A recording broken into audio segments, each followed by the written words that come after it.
دنيا بطمة تتألق من جديد في حفل أسطوري بدولة الكويت. إليكم التفاصيل.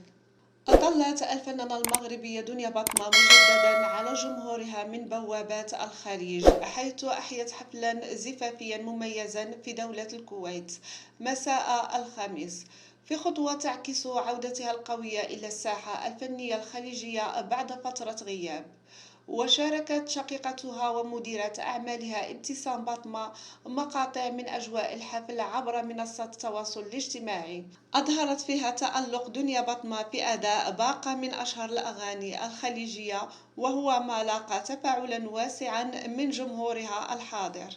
وقد عبر محب الفنانة عن فرحتهم بعودتها، مؤكدين أن دنيا تجاوزت محنتها وعادت لتسطع من جديد، معربين عن دعمهم الكامل وثقتهم في قدرتها على تحقيق المزيد من النجاحات.